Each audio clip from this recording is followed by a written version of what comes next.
Hola a todos, buenas tardes. Dando continuidad a nuestro bloque de conferencias magistrales, en esta ocasión le voy a hablar acerca de lo que es la enfermedad microvascular en el síndrome coronario. Declaro que no tengo ningún conflicto de interés en relación al tema de presentación. Y quiero iniciar haciendo una breve reseña de lo que es la evolución en el manejo y tratamiento de la enfermedad microvascular.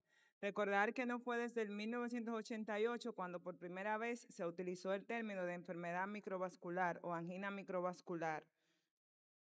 Si damos una mirada hacia atrás, podemos observar que todo paciente que presentaba dolor precordial, angina, con una prueba de isquemia positiva, era enviado a cateterismo. Muchos de estos pacientes se observó que presentaban arterias coronarias normales, lo que automáticamente le era interpretado como un falso positivo y en ocasiones a esos pacientes se le adjudicaban los síntomas a una índole psicológica y muchas veces hasta considerándolos como psiquiátricos por una característica tan típica en ausencia de lo que es la enfermedad obstructiva coronaria.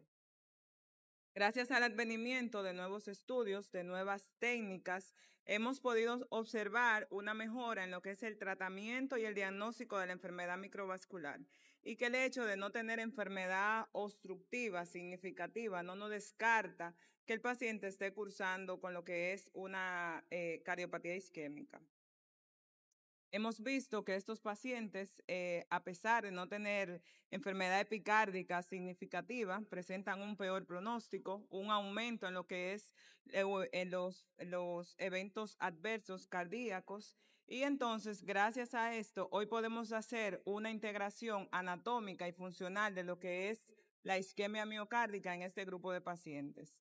Ahora hablamos de enfermedad arterial coronaria epicárdica no significativa, de enfermedad microvascular, y gracias a esto han surgido dos entidades muy importantes y a la vez confusa porque a pesar de que se han hecho muchos estudios, todavía es el paciente que nos suscita mucha incertidumbre porque es el paciente que es llevado a hemodinamia en el caso del MINOCA con todas las características de un infarto y cuando vamos a cateterismo observamos que no tenemos una lesión culpable. En el INOCA lo que sucede es que hay una documentación de isquemia, pero no hay una lesión obstructiva que se puede establecer como la causa de eso.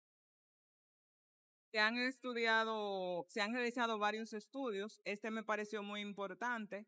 Es un consenso de expertos de la Sociedad Intervencionista Europea. Como todos sabemos, en la cardiopatía isquémica existen pocas cuestiones que carezcan de evidencia sobre lo que es esta enfermedad, pero un grupo no despreciable, por así decirlo, un gran grupo de estos pacientes son los pacientes con INOCA. Aquí se observó que el 70% de los pacientes remitidos a cateterismo cardíaco con una prueba de isquemia presentan arterias coronarias sin lesiones epicárdicas significativas. ¿Qué se observó en este consenso? Que esta enfermedad no es tan inocua como se pensaba. Estos pacientes se han asociado a un peor pronóstico, tanto en el aumento de riesgo de mal pronóstico como en el deterioro de la calidad funcional y un aumento en lo que son el costo de salubridad. Cuando hablo de INOCA, ¿qué debo buscar? En la enfermedad microvascular se han establecido dos endotipos, que es la angina microvascular y la angina vasoespástica. En la angina microvascular debemos identificar dos mecanismos que puede ser un remodelado estructural fijo, donde podemos observar una disminución de lo que es la reserva fraccional de flujo y un incremento en el índice de reserva vascular de flujo. También tenemos que buscar un trastorno vasomotor dinámico de lo que es el vaso y este lo hacemos con lo que es el test de acetilcolina. Entonces, tenemos también la enfermedad vasoespástica que todos conocemos como lo que es la angina de Prince-Metal. Esta enfermedad raramente es diagnosticada y por ende no tratada.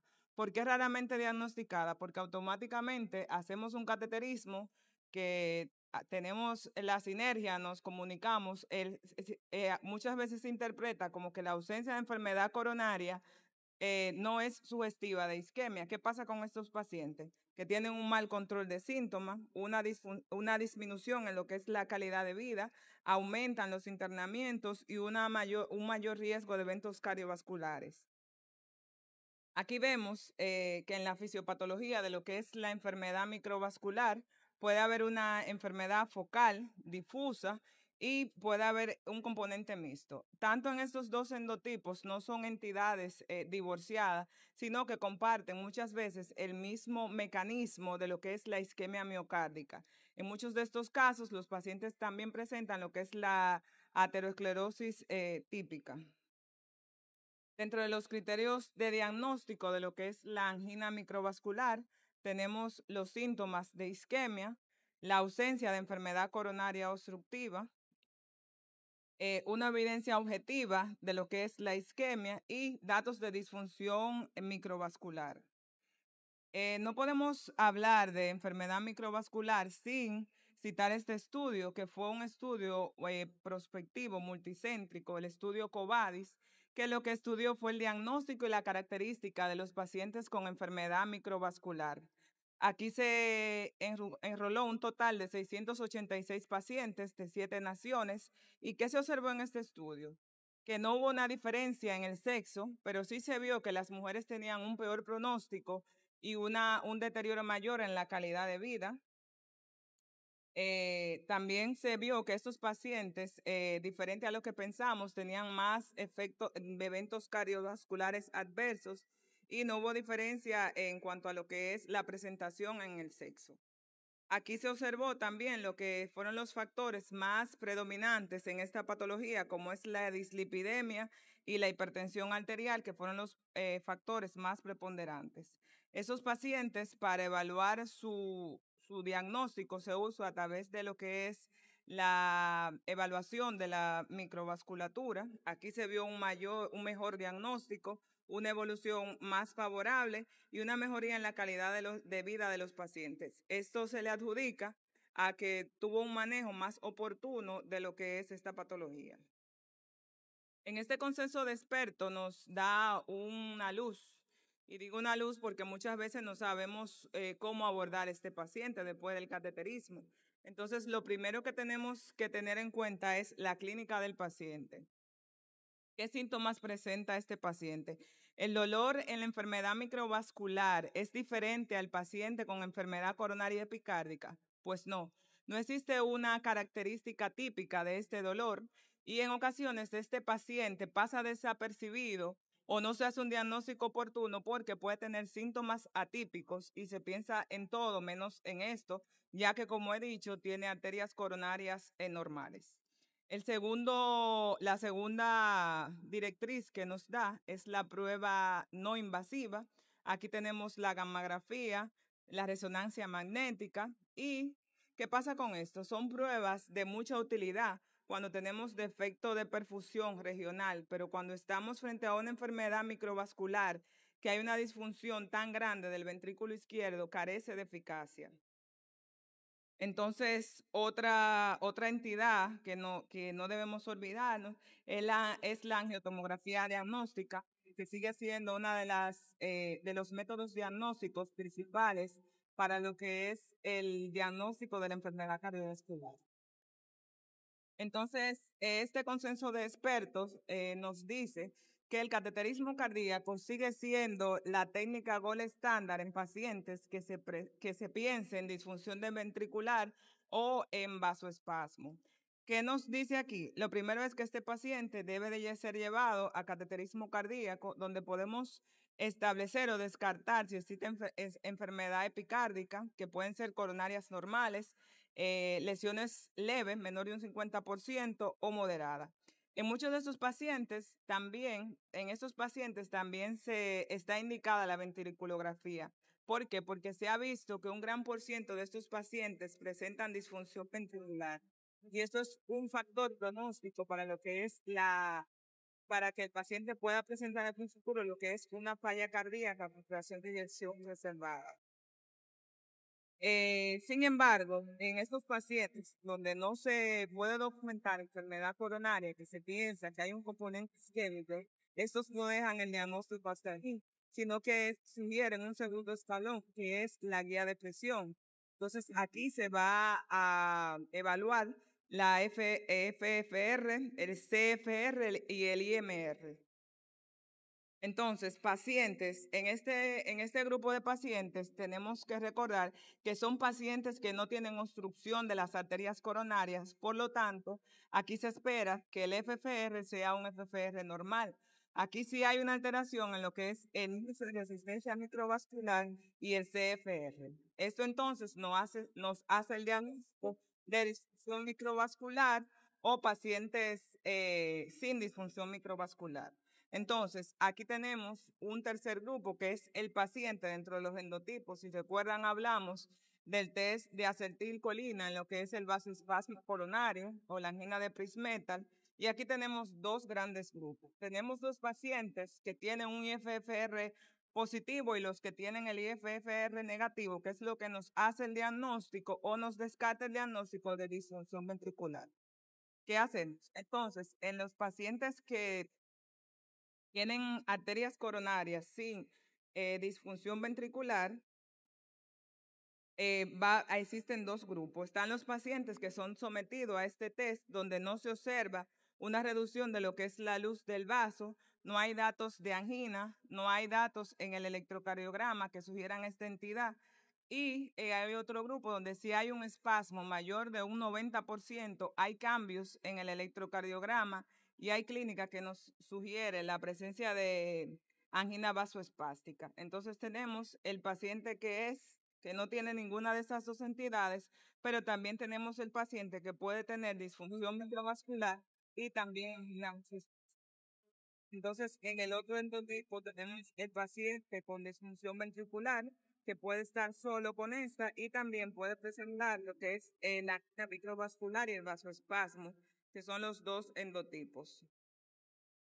Este consenso es el primero en el que se tiene un abordaje integral en lo que es los factores de riesgo del paciente, como es la alimentación, el ejercicio, lo que es el peso, el control de peso, el abandono del hábito tabáquico, el manejo del estrés, el control de los factores de riesgo cardiovasculares como la diabetes, la hipertensión y la dislipidemia. Entonces, a nivel de lo que es la angina microvascular, tenemos que la primera línea de tratamiento son los beta bloqueantes, seguido de los inhibidores de los canales de calcio. Estos pueden estar tratados junto a una estatina o a un ECA.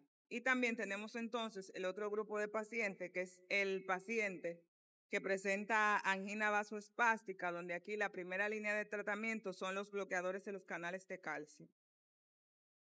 Entonces, como ya hemos dicho, en esta entidad es primordial el control de los factores de riesgo adjunto a la medicación. Entonces, para llegar a casa, es importante resaltar que existen distintas formas de angina y que la angina microvascular es una entidad bastante común y no pensada con la frecuencia en que se presenta. Tal vez el diagnóstico que cada día se nos va más de las manos por el hecho de que el paciente tiene coronarias normales. Los síntomas son comunes en lo que es la angina microvascular y la angina obstructiva. No hay un tipo de dolor para cada paciente, o sea que se pueden comportar con las mismas sintomatologías. Y recordar, hacer énfasis en que las arterias coronarias sin lesiones angiográficamente obstructivas no necesariamente tienen que ser para descartar lo que es el diagnóstico de la angina. Muchas gracias.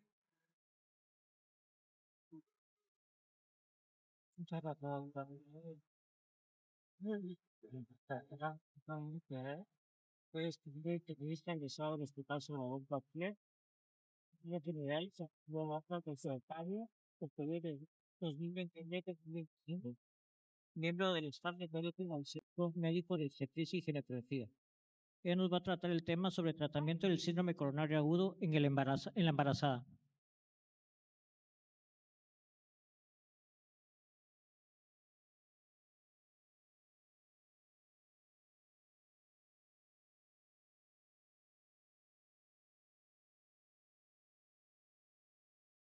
No sé ustedes, los hemodinamistas, pero la verdad es que a los clínicos no nos gustan tratar pacientes embarazadas. No nos sentimos cómodos porque probablemente esta información, estas pacientes son un poco escasas. En los próximos minutos voy a hablar acerca de una embarazada con síndrome coronario agudo. Dos adjetivos que pueden definir a esta entidad sería que esta es rara, pero delicada. Si bien afecta solo un 1.7 a 9.5 por 100.000 nacimientos, sin embargo, cuando comparamos la mortalidad de mujeres hospitalizadas embarazadas con síndrome coronario agudo con las que no lo tienen, pues la verdad es que la mortalidad se puede considerar elevada. Aparte de esto, estar embarazada incrementa por 4 el riesgo de desarrollar un infarto y la cardiopatía isquémica es responsable de un 20% de las muertes maternas. Es una entidad que va en aumento, como pueden observar, por tanto es importante que nosotros estemos al día con lo que es su manejo. Pero ¿qué pasa en el embarazo? Que la mujer embarazada tiene más riesgo de desarrollar un infarto. La verdad es que el embarazo es una real prueba de esfuerzo para el aparato cardiovascular de la mujer por los cambios hemodinámicos y sobre todo por la parte neurohormonal con un aumento en la actividad de estrógeno, progesterona que puede tener alteración en lo que es la estructura de las arterias coronarias. Aparte, la anemia fisiológica que se ve en las embarazadas puede exacerbar isquemia. Entonces, todos estos cambios forman el sustrato perfecto para que se desarrolle un síndrome coronario agudo. ¿Cuáles serían los predictores principales de que una mujer embarazada desarrolle un infarto? Bueno, algunos factores de riesgos tradicionales como el tabaquismo, con una incidencia que va creciendo en las mujeres en edad reproductiva, sedentarismo, obesidad, pero sobre todo la edad. Cada vez nos embarazamos a mayor edad, de acuerdo a los europeos, por encima de los 40 años. Por cada año, por encima de ahí que nos embaracemos, pues incrementa el riesgo de infarto hasta en un 20%. Pero no debemos olvidar los eventos adversos durante el embarazo, los factores obstétricos en este caso, como la preeclampsia y la hemorragia posparto, las múltiples transfusiones, pero una entidad sumamente frecuente en nuestro país, sobre todo, es la fertilidad asistida. La verdad es que cada vez tenemos más embarazos múltiples con asistencia para fertilidad que por la carga hormonal, pues también estresa nuestro aparato cardiovascular. Y la verdad es que la experiencia que voy a mencionar sobre todo es en base a registro de casos, que a veces van desde casos como tan pocos como este publicado, ¿verdad?, de 150 embarazadas. ¿Y qué podemos ver de aquí? Bueno, que la verdad es que el infarto en el embarazo se clasifica sobre todo al que ocurre durante el embarazo o durante el periodo posparto. El periodo posparto, periparto o puerperio, que a veces se extiende desde 6 hasta 12 semanas, siendo el periodo más vulnerable el último, el tercer trimestre, y el posparto o cuarto trimestre, como también lo llegamos a conocer, y que la localización anterior suele ser la localización más frecuente. Pero además, fíjense cómo el infarto con elevación del ST, pues lleva los lauros sobre el no ST, aunque algunas series recientes, la verdad es que la distribución es un poquito más elíptica. El periodo posparto es el periodo más vulnerable, de acuerdo a esta serie de la Clínica Mayo, de cerca de 5.000 embarazadas infartadas, como el puerperio o el periodo posparto, pues es el periodo donde estas mujeres son más vulnerables. Y la verdad es que, gracias a Dios, porque una vez que el bebé está fuera, tenemos un problema menos, ¿cierto? El abordaje de una embarazada con un síndrome coronario agudo debe ser similar al de una paciente no embarazada. Este es el abordaje que de seguro la doctora Pura Enríquez presentó esta mañana de la guía de síndrome coronario agudo de este año, como la presentación clínica en la mujer embarazada de un infarto puede ser similar a una que no esté embarazada y sin embargo también hay que pensar que esa mujer que llega con dolor en hipocondrio derecho o que llega con náuseas, que a veces pensamos que tiene una preeclampsia o que tiene un síndrome de HELLP, puede tener un infarto. Los cambios electrocardiográficos, que cuando hay elevación del ST la cosa suele ser más fácil, pero cuando no, sabemos que el embarazo per se o la anestesia en la inducción de de la cesárea, pues puede provocar cambios en el segmento STT, pero esto acompañado de la clínica pues no puede servir de diagnóstico. Los biomarcadores también representan un reto porque hasta un 4% de las mujeres embarazadas sin ningún efecto o evento adverso durante el embarazo puede tener elevación de troponinas, pero si estas siguen un curso en el contexto clínico, ¿verdad?, y de lavado enzimático, pues entonces ahí no cabe ninguna duda. Siempre es importante pensar en otras cosas. La mujer embarazada, menos en un 2 a 3% puede presentar síndrome de Takotsubo, sobre todo asociado al estrés durante la labor de parto, pero también tenemos que pensar en disección de aorta, tromboembolia pulmonar, miocardiopatía dilatada, miopericarditis, pericarditis o preeclampsia. La verdad es que por suerte que la decisión no recae sobre una sola persona, sino que esto, la verdad, y es una tarea pendiente en muchos de nuestros medios, es un team cardioobstétrico. Y ese debe ser el target de todo hospital terciario donde se ven mujeres embarazadas. ¿Cuáles serían los integrantes principales? El cardiólogo clínico, el intervencional, un experto en materno-fetal, muy importante, y un anestesiólogo sobre todo con experiencia, sumado claro al equipo técnico y a las enfermeras que son piedra angular en cada team. Entonces, ¿cuál es el abordaje de una paciente embarazada con un infarto? Pues la verdad es que si la paciente tiene un infarto con elevación del ST, la recomendación sería una revascularización, una coronariografía de emergencia. Si esta paciente tiene un infarto sin elevación del ST, entonces tenemos que sentarnos a estratificar el riesgo a través de los hallazgos electrocardiográficos, ecocardiográficos, los biomarcadores y la estabilidad hemodinámica de esta paciente. Las pacientes que tienen características de alto riesgo, isquemia que no, datos de isquemia que no mejora, arritmias ventriculares, están chocadas o tienen un elevado Grace score, si bien este no está validado en las embarazadas, se considera tomarlo en cuenta, pues deben ser tratadas de forma urgente con un tratamiento invasivo. Y esto, la verdad, es que va a permitir que se identifique el mecanismo, ya que el tratamiento está directamente relacionado con el mecanismo que esté causando el infarto.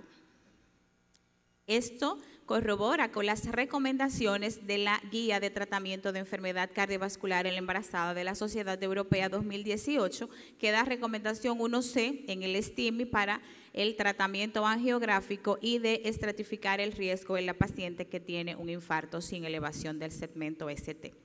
Y ahí es cuando llega el punto de que tenemos que ser malabaristas porque tenemos que reperfundir esta paciente, pero tenemos que minimizar los daños en el bebé. Y la verdad es que la radiación no debe ser una excusa para no llevar a la paciente a la sala de hemodinamia, porque sabemos que cuando utilizamos menos de 50 miligrays, pues el riesgo para el bebé, pues la verdad es que suele ser menor. Y si bien los contrastes yodados pueden atravesar la placenta, en este caso el beneficio supera el riesgo.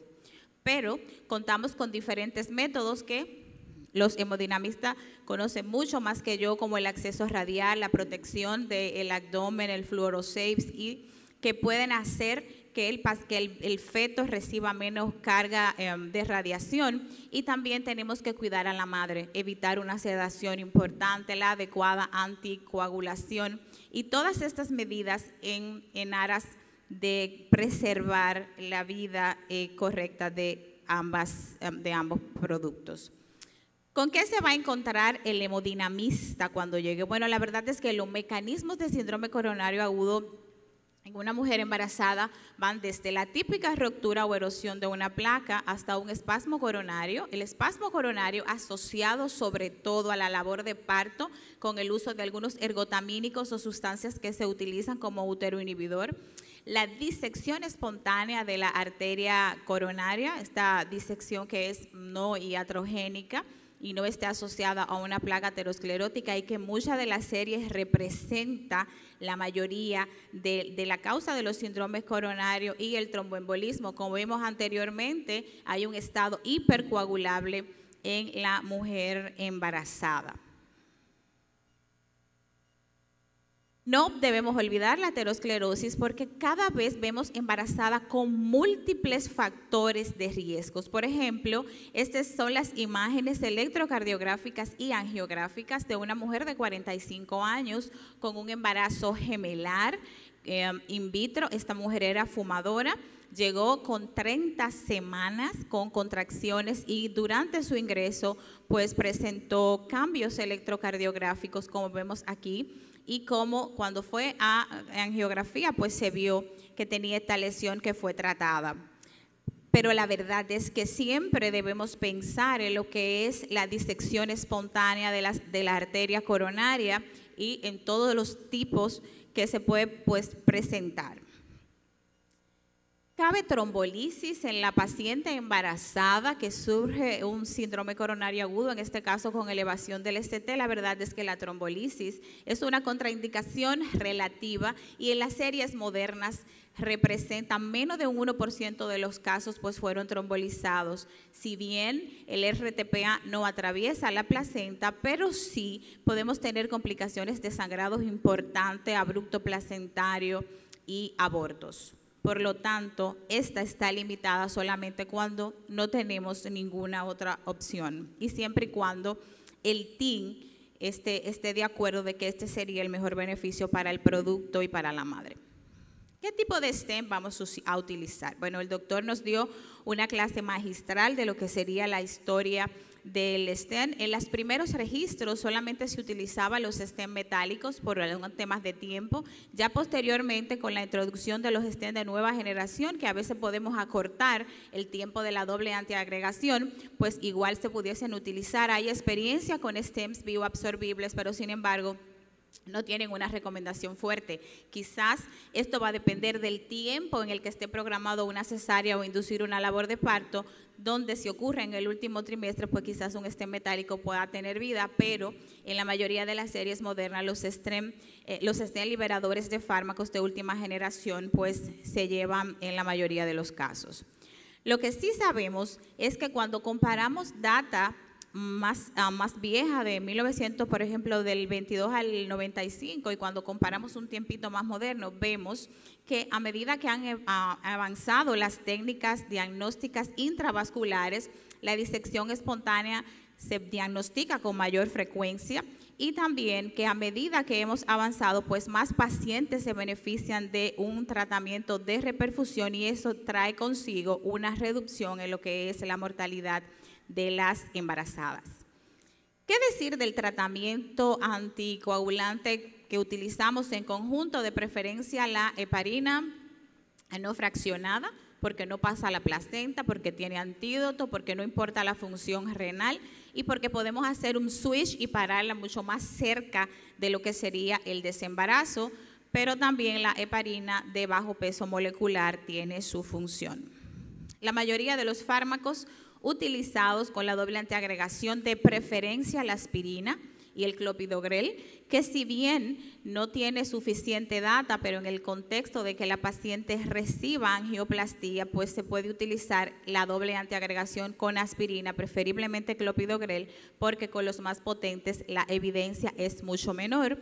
Sabemos que los inhibidores de la glicoproteína 2B3A pues tampoco tienen sobrada evidencia para su uso y siempre y cuando el riesgo supere el beneficio pues se pudiese considerar, y la verdad es que en el caso de mucha carga trombótica pues la recomendación es que en ese caso se prefiere la aspiración de trombos. Sabemos de la seguridad de los beta bloqueantes. Los nitratos lo podemos utilizar sin ningún problema, pero si la mujer todavía está embarazada hay que recordar que pueden provocar hipoperfusión, flujo de la placenta y entonces puede provocar sufrimiento fetal. Voy a hacer una parte breve para hablar de lo que sería la disección espontánea de la arteria coronaria en una embarazada, que como vemos cerca de la mitad, esta es la causa. Y recordar que esta suele presentarse sobre todo con afección de la descendente anterior, que suelen ser pacientes que tienen una complicación, suelen tener un peor estado clínico, que inmediatamente se hace el diagnóstico, se debe parar la anticoagulación y que el tratamiento generalmente es con beta bloqueantes y aspirina, y que en ocasiones lo mejor es tener un tratamiento conservador, porque sabemos que cuando un hemodinamista encuentra una arteria disecada, diría García Ligo que él se pone así, chiquitico. Entonces, el manejo de la disección va a depender de la estabilidad hemodinámica de la paciente. Si está estable, tratamiento conservador; si no, pues ya depende de la anatomía coronaria, sería stem o bypass.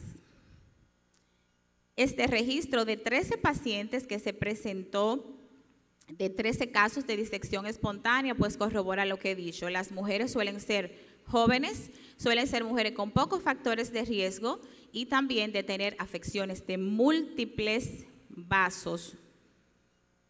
La verdad es que las complicaciones principales serían el shock cardiogénico y la falla cardíaca, que ronda un 38%, las arritmias un 12% y la mortalidad, que ronda en esta serie de un 7%. Este caso súper interesante de una joven de 37 años embarazada que se presentó en su primera semana posparto con esta disección.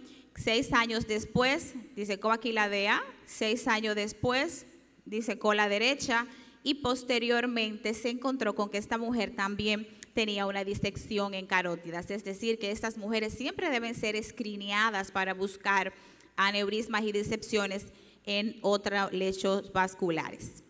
El curso del embarazo va a depender del estado clínico, de la anatomía coronaria. Siempre el parto vaginal va a ser lo ideal, cesárea para casos, sobre todo en que la paciente esté anticoagulada, donde se puede controlar mejor. La duración, generalmente, si es posible, luego del infarto para el parto cesárea debe ser un mínimo de 2 semanas y la duración de la doble antiagregación sería igual que en una no embarazada. El shock cardiogénico, un manejo similar con soporte hemodinámico, y sabemos que el shock puede ocurrir hasta en 30% de estas pacientes. Y recordar que después de la tormenta, después que usted sacó a esa mujer infartada bien, tiene que venir la asesoría. Hasta 13% de las mujeres embarazadas tienen depresión postparto y entonces tenemos que hacer un programa de rehabilitación cardiovascular y a partir de ahí la planificación familiar. ¿Puede esta mujer volver a embarazarse? ¿De qué depende? De cómo está su disfunción ventricular. Los puntos claves de esta conferencia sería que siempre que vemos una embarazada infartada debemos pensar en una causa no aterosclerótica, que hay que tomar en cuenta los factores de riesgos tradicionales y no tradicionales, que el diagnóstico puede representar un reto, la radiación no debe ser un obstáculo para que esta paciente reciba tratamiento de reperfusión. La mayoría de los fármacos son compatibles con el embarazo y la lactancia. El cateterismo es el gold estándar para el diagnóstico, pero siempre hay que individualizar la vía de desembarazo, sobre todo el parto vaginal, y recordar que debemos asesorar a esta paciente para embarazos futuros. Muchas gracias.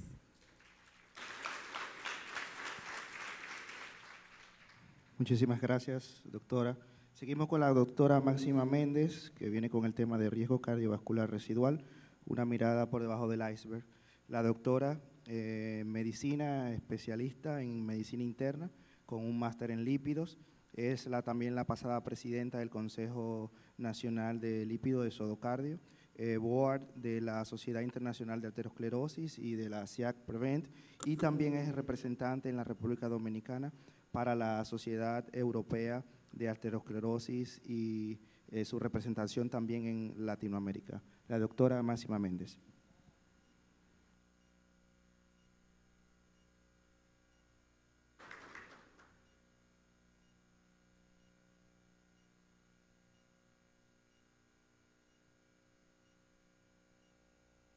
Permíteme, por favor, para proyectar.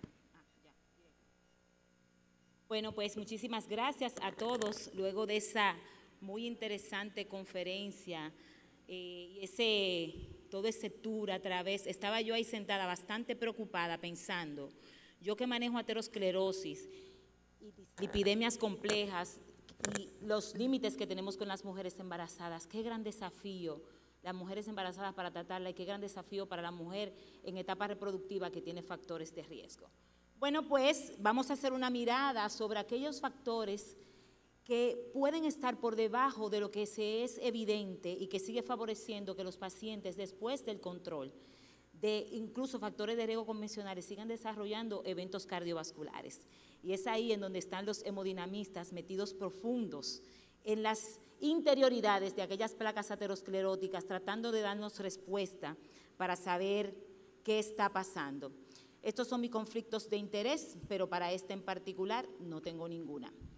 Fíjense, no hay la menor duda, y por eso estamos aquí, de que la enfermedad cardiovascular sigue siendo la primera causa de muerte y es responsable de más de 18 millones de muertes según el último reporte de la World Heart Federation en el 2019. Y fíjense que 1 de cada 3 muertes que ocurre a nivel global corresponde a un evento cardiovascular. Y evidentemente esto se va a traducir, porque tenemos que hablar de dinero y de recursos, en costos y en gastos operacionales, en tratar de mitigar los daños, y se estima que estos gastos van a incrementarse sistemáticamente hacia el 2030. Y no hay duda, no hay ninguna controversia, no tenemos nada que discutir. Los lípidos, la dislipidemia, la presencia de elevación de colesterol que está dentro de aquellas lipoproteínas de baja densidad son las responsables de la aparición de aquellas placas ateroscleróticas que van a ser las responsables de la aparición de un evento cardiovascular en un paciente que tiene riesgos evidentes. Desde prevención primaria hasta prevención secundaria existe clara evidencia de que el uso de las estatinas reduce la aparición de eventos cardiovasculares, y esto lo venimos viendo con históricos que demuestran que por cada reducción de 1 milimol, o lo que es igual, 23 miligramos por decilitro de colesterol LDL, se va a traducir en la reducción de hasta un 22% de la aparición de eventos cardiovasculares ateroscleróticos. Esto ha llevado a que de manera sistemática las guías hayan tenido que ir cambiando, y lo que ayer era malo resulta que hoy es aún peor, y quizás lo que ayer era considerado como peligroso, hoy simple y llanamente no lo es tanto, porque cuando hablamos de cuáles son las metas que tenemos que alcanzar de los niveles de colesterol LDL, vemos que estamos llegando a las fascinantes metas de colesterol, que podemos llegar de manera segura hasta por debajo de 25 miligramos por decilitro, con el advenimiento y el uso de las nuevas terapias hipolipemiantes, como son los anticuerpos monoclonales o los interferentes pequeños del ARN mensajero, como el inclisiran.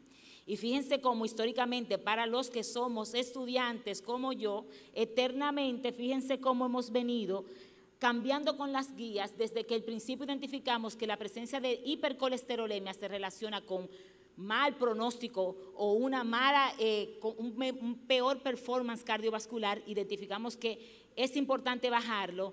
Después vimos que podíamos reducirlo hasta cierto punto, pero ya estamos en el punto en donde el statement que precisamente en este momento está reinando es que tenemos que bajar lo más bajo posible los niveles de colesterol según las metas y el riesgo cardiovascular que nos establezcamos con cada paciente, pero que por mientras más tiempo mantengamos esta reducción, esto se va a traducir en una mayor tasa de eventos cardiovasculares. Ahora mismo hablamos de lo que se llama exposición crónica o exposición prolongada a la elevación del colesterol LDL. No es lo mismo que un paciente tenga elevación del colesterol transitorio por una mala temporada porque estábamos en pandemia, a aquel que tiene una condición genéticamente determinada que favorezca que sistemáticamente mantenga niveles elevados de colesterol LDL. Y es fascinante saber que con el uso de las estatinas podemos reducir los niveles de colesterol LDL en su máxima potencia hasta un 50%. Pero resulta que estudios tan emblemáticos como lo que tenemos aquí, como el HPS, el ASCO, el CARDS con pacientes diabéticos, han demostrado que existe un riesgo cardiovascular residual independientemente del uso de las estatinas y de haber alcanzado las metas, dejándonos un terrorífico 60% de riesgo residual, incluso con aquel paciente en donde hemos alcanzado las metas ya establecidas.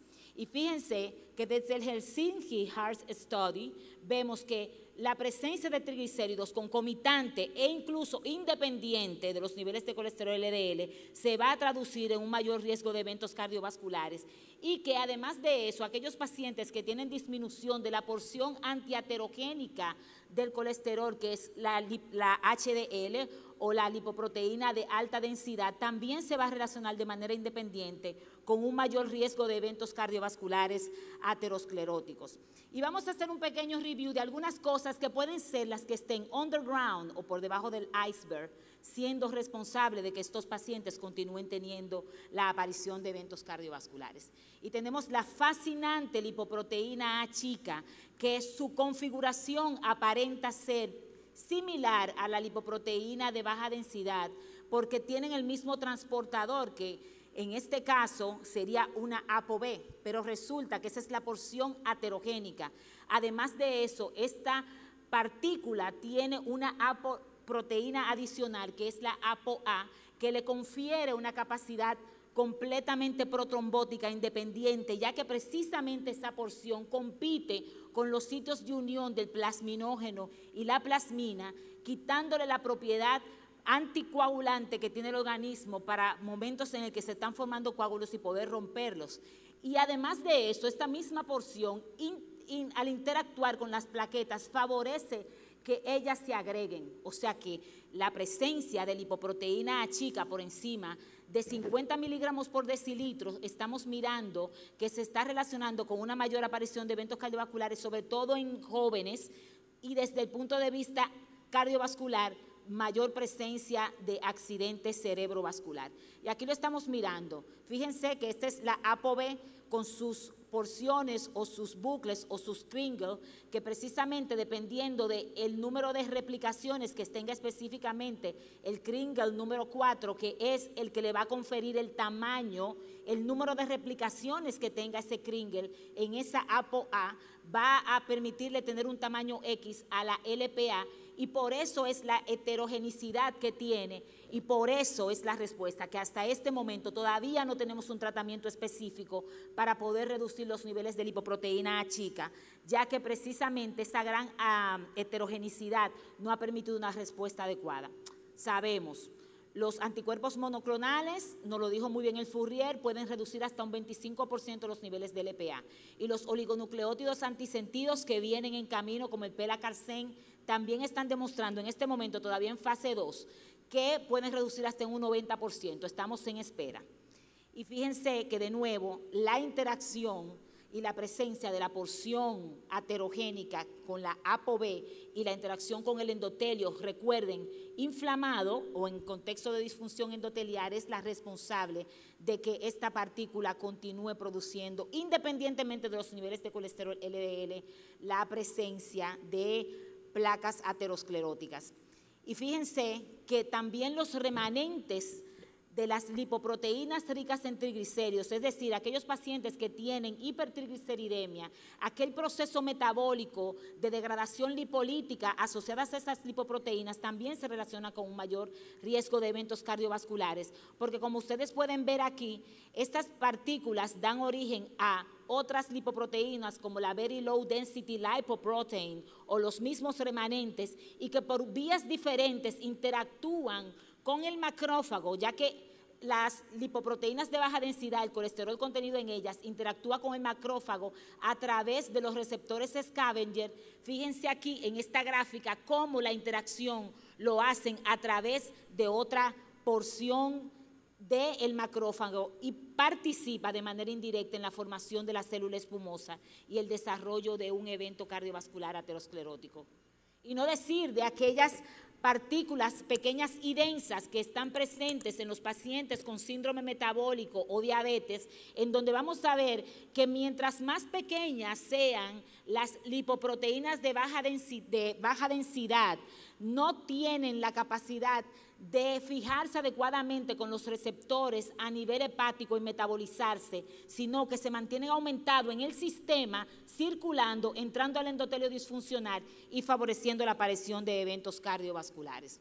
Y es que el estado inflamatorio nos lo dejó el CANTOS Trial, un inhibidor del receptor de interleuquina 6, demostró que en pacientes que ya habían tenido un evento cardiovascular tipo infarto agudo al miocardio y que tenían elevación de la proteína C reactiva, que por favor, yo lo sé, no es nuevo porque desde el Júpiter tenemos evidencia con el uso de rosuvastatina que de manera independiente la elevación de marcadores inflamatorios como la PCR se va a relacionar con mayor riesgo de eventos cardiovasculares. Y fíjense cómo en el CANTOS Trial, con el Canicumab, fíjense ustedes, reducciones importantes de la PCR se relacionó con menor tasa de eventos cardiovasculares. Este estudio, más de 10,000 pacientes, con dosis que se administraban cada 3 meses de 50, 150 hasta 300 miligramos, sin impactar, fíjense ustedes, el perfil lipídico completamente neutro, se relacionó la disminución de la PCR con una menor tasa de eventos cardiovasculares. Y es que los pacientes con dislipidemia aterogénica y que tienen estas partículas pequeñas y densas tienen una mayor tendencia a desarrollo de eventos cardiovasculares. Y de nuevo, para que aquellos que somos estudiantes recordamos que la dislipidemia aterogénica se va a caracterizar esencialmente por elevación de los niveles de triglicéridos, reducción de los niveles del HDL y discreta elevación del LDL. Todo esto en estado de resistencia a la insulina.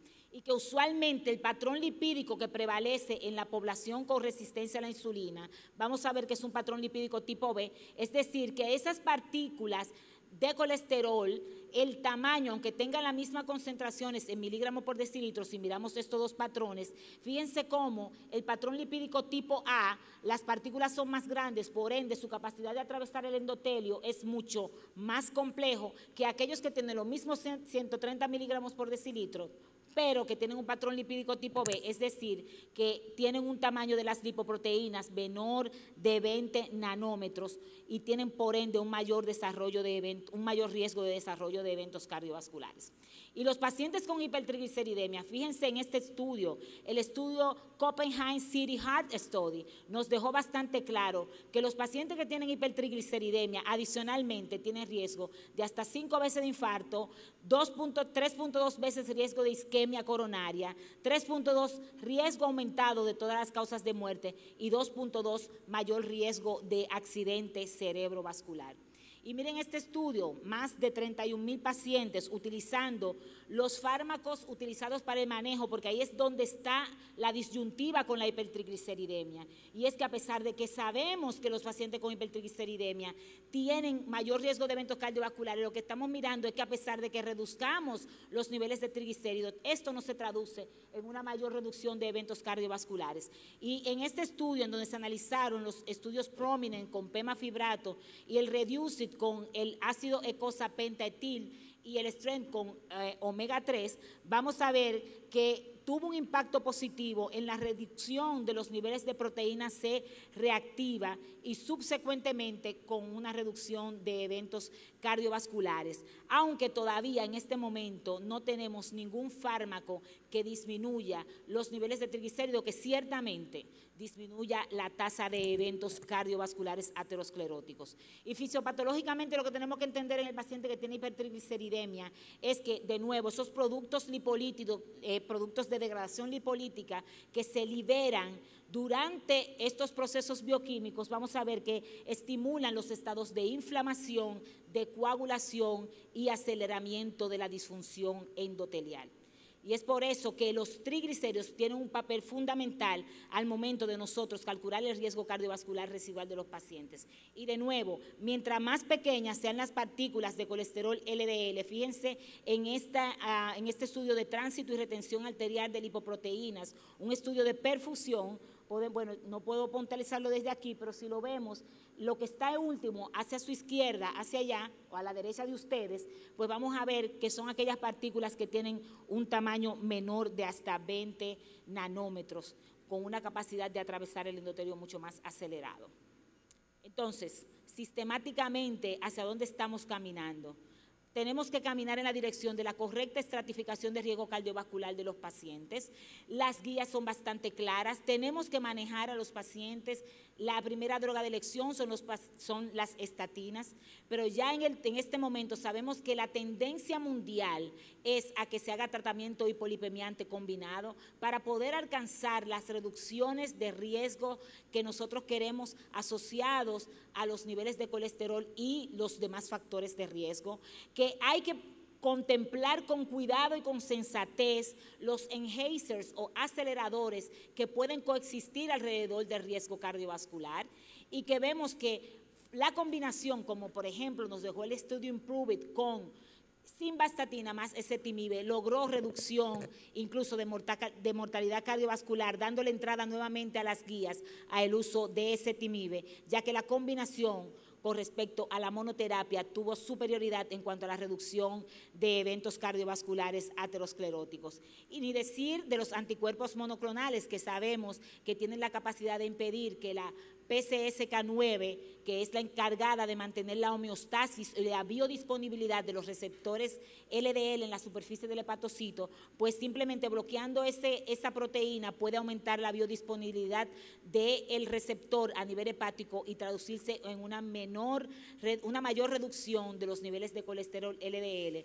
Vimos que en pacientes con riesgo cardiovascular y que tengan enfermedad cardiovascular aterosclerótica tienen una mayor tendencia a reducción de niveles de colesterol LDL de manera significativa, y esto traducirse en reducción de eventos cardiovasculares. Y hay que mencionar los interferentes pequeños del ARN mensajero que se colocan inyectados subcutáneamente de manera semestral, lográndose alcanzar reducciones significativas de hasta un 50%, tanto en pacientes con hipercolesterolemia familiar, con hipercolesterolemia, con riesgo cardiovascular establecido, con daño vascular establecido, y en pacientes de alto riesgo cardiovascular, y lográndose reducciones por encima de un 50%, con muy baja tasa de efectos secundarios, y logrando reducciones hasta en la primera intervención de hasta un 50%. Entonces, las guías son claras. Si el paciente tiene alto riesgo cardiovascular, 50 miligramos por decilitro o menos, y hay que, de nuevo, seleccionar la terapia adecuada, siempre teniendo en cuenta que las guías son claras en que el uso inicial debe ser con estatinas y luego hacer las combinaciones con ezetimibe o con anticuerpos monoclonales o los interferentes pequeños del ARN mensajero. Entonces, nosotros podemos concluir con esto, que tenemos que tener en cuenta siempre que la inflamación siempre va a estar por debajo de la mesa, que los triglicéridos juegan un rol aquí fundamental en la aparición de riesgo cardiovascular por encima después de haber controlado el LDL, y que las tendencias mundiales es a la presencia y uso de terapias hipolipemiantes combinadas. Muchísimas gracias. Muchas gracias, doctora Méndez. Ahora tengo el gusto de presentar al doctor Luis Urna, cardiólogo intervencionista del Hospital San Juan de Dios, Santa Cruz de la Sierra de Bolivia, director científico de la jornada SOLASI. Él nos tratará el tema sobre fibrinólisis y angioplastia primaria en pacientes con infarto con elevación del ST. Gracias, doctor. Muchas gracias, doctor, y muchas gracias al comité organizador por permitirme estar presente hoy en tan linda ciudad. Bueno, el tema que vamos a presentar en este momento no tiene por finalidad lo que pareciera confrontar dos estrategias de reperfusión o de revascularización, como son la fibrinólisis y la angioplastia primaria, sino intentar verlo de la forma en la cual se pueden coadyuvar ambas, se pueden integrar en lo que se denomina una estrategia fármaco-invasiva.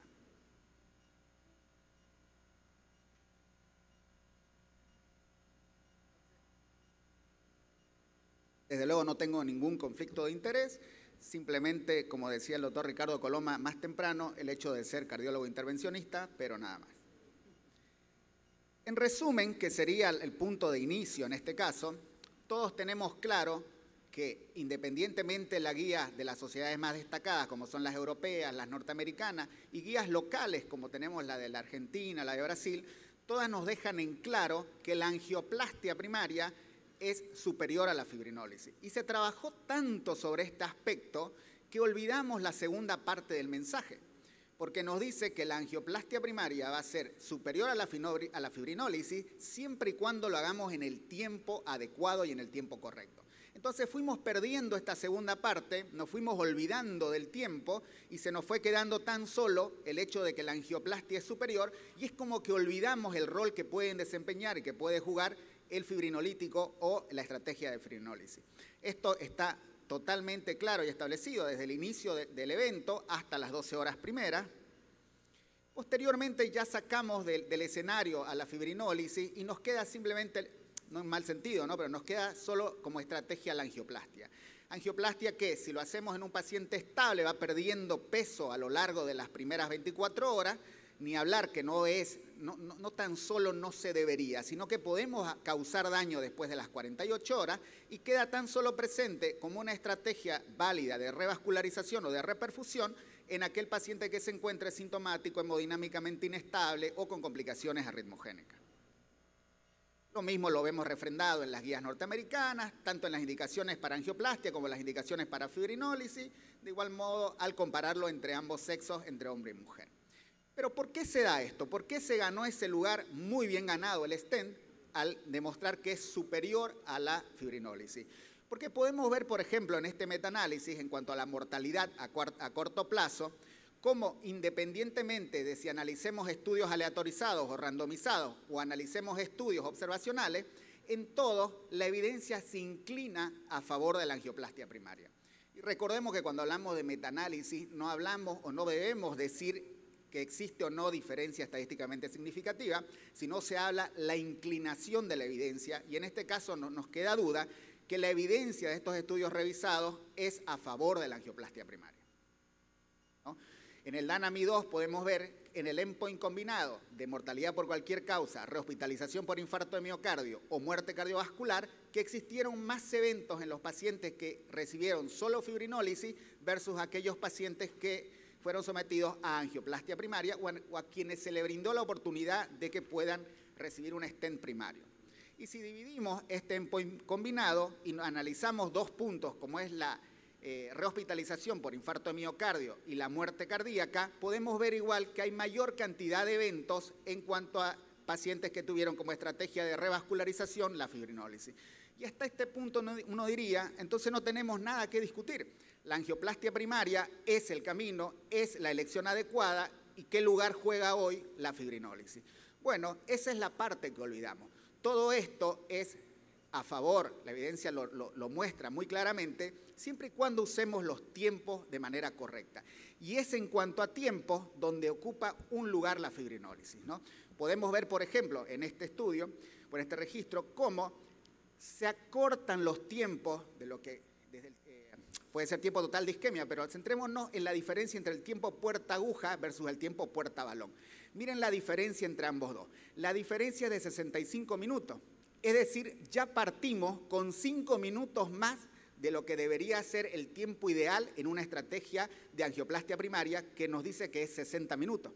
O sea, ya arrancamos con 5 minutos más en un hospital donde tengamos un servicio de hemodinamia activo. Y si tenemos que transferir, si tenemos que derivar a este paciente, este tiempo se triplica. Partimos de 185 minutos de diferencia, ¿no? Entonces, ¿qué ganamos con la fibrinólisis? Ganamos tiempo, acortamos tiempo. Por ende, algo que desde el principio hablamos en la hemodinamia, el tiempo es músculo, y en este caso no hablamos de cualquier músculo, hablamos del músculo cardíaco. Por ende, inferimos el tiempo es vida.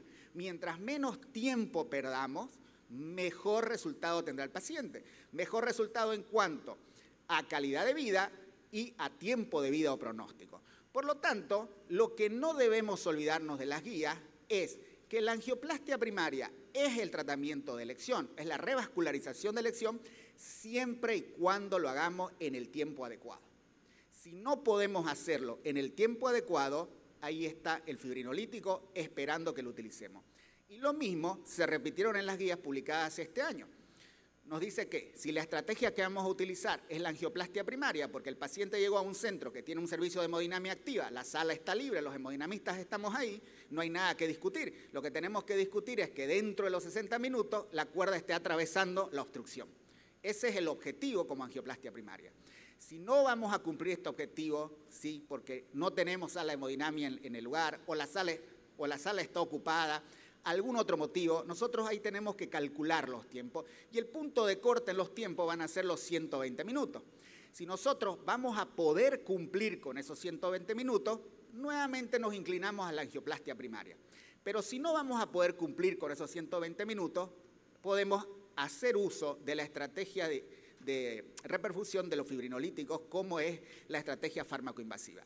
Iniciamos infusión de fibrinolítico e inmediatamente canalizamos o derivamos al paciente para la atención en una sala de hemodinamia. Y aquí también se acortaron los tiempos. Fíjense que el tiempo puerta aguja debe ser de 10 minutos o menos. Entonces, todo lo que nos refuerzan las guías es que nosotros tenemos que acortar tiempos. A eso me refiero con ganar tiempo. Afortunadamente, en la medida que van pasando los años, reperfundimos más, ¿sí? No importa si es angioplastia, fibrinólisis, si es la suma de ambas, reperfundimos más. Es decir, le damos más opción a nuestros pacientes de la mejor estrategia que tengamos disponible en nuestro medio para poder afrontar esa amenaza continua de la vida que es el infarto. En esta gráfica, olvidémonos de si hacemos más o menos angioplastia, más o menos fibrinolítico, lo que tenemos que quedarnos es que podemos reperfundir más o estamos reperfundiendo más. ¿Y por qué esto es importante? Porque hay una diferencia en cuanto a la mortalidad entre aquellos a quienes no le dimos la oportunidad o no le brindamos la oportunidad de reperfundirlo versus en quienes sí lo hicimos. Entonces nuestra discusión debe ser no angioplastia versus fibrinólisis, sino reperfusión versus no reperfusión. Y si lo enfocamos de esa forma, podemos analizar que en el grupo de reperfusión vamos a tener 3 estrategias. Vamos a tener la angioplastia, la fibrinólisis o la estrategia fármaco-invasiva, que generalmente en algunas de nuestras ciudades es la que es más fácil de hacer porque no todos tienen un servicio activo de hemodinamia a las 24 horas, ¿no? Fíjense, aquí también podemos ver la diferencia que existe en cuanto a mortalidad entre aquellos pacientes a quienes se les dio la oportunidad de la reperfusión versus en quienes no, ¿no? Y si comparamos la mortalidad a corto plazo y a largo plazo entre pacientes quienes se le hizo estrategia fármaco-invasiva versus angioplastia primaria, podemos ver que no existe diferencia entre la mortalidad a 7 días, mortalidad a 30 días o mortalidad a 1 año, ¿no? Incluso en este seguimiento a 5 o 10 años, la sobrevida de los pacientes fue mayor en la estrategia fármaco-invasiva, que en aquellos en los cuales se demoraba más para poder realizar la angioplastia primaria. Les repito nuevamente, esto porque ganamos tiempo acortando los mismos, ¿no? Fíjense, en este caso a todos se les brindó la oportunidad de hacer una fibrinólisis, pero luego se analizó qué pasa cuando analizamos la demora para llevarlos a una sala de hemodinamia y comparamos entre los pacientes que demoraron menos de 24 horas y aquellos que demoraron más de 24 horas. Y en quienes demoraron menos de 24 horas tuvimos menos insuficiencia cardíaca, tuvimos menos shock, menos stroke y menos reinfarto, ¿no? Nuevamente, analizando ambas estrategias, fármaco-invasiva versus angioplastia primaria, no existe diferencia en cuanto a mortalidad, reinfarto, insuficiencia cardíaca y la combinación de estos eventos primarios, ¿no?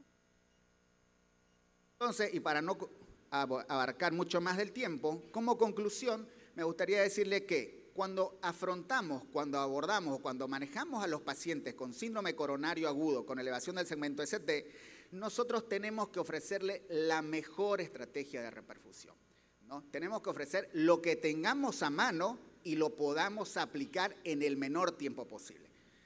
La angioplastia primaria, sin lugar a duda, es superior a la fibrinólisis siempre y cuando se la realice en el tiempo oportuno. Si no, vamos a utilizar fibrinólisis y es algo en lo que tenemos que trabajar. Por eso al inicio, o la diapositiva carátula, decía, debemos volver al origen como una pregunta, porque es como que dejamos en el olvido el tema de la fibrinólisis. En mi hospital, que tenemos sala de hemodinamia, muchas veces los médicos de la emergencia nos indican al día siguiente que no se animaron a hacer fibrinolítico porque los que estaban de turno no recordaban cuál era la dosis, cuál era el cuidado posterior, y vamos dejando de lado, vamos perdiendo el uso de fibrinolítico porque se les facilitó el servicio de hemodinamia. Es más fácil llamarlo al hemodinamista que está ahí, meter al paciente y luego dependiendo del resultado y la estabilidad del paciente, pues en pocos días puede estar en su casa. La fibrinólisis y la estrategia fármaco-invasiva deben ser terapéuticas de reperfusión que tienen que estar presentes cuando el tiempo para la angioplastia primaria no sea el adecuado. Por lo tanto, la fibrinólisis es una estrategia que permanece viva como tratamiento, como estrategia de reperfusión en estos pacientes con síndrome coronario agudo con elevación del segmento ST. Muchas gracias.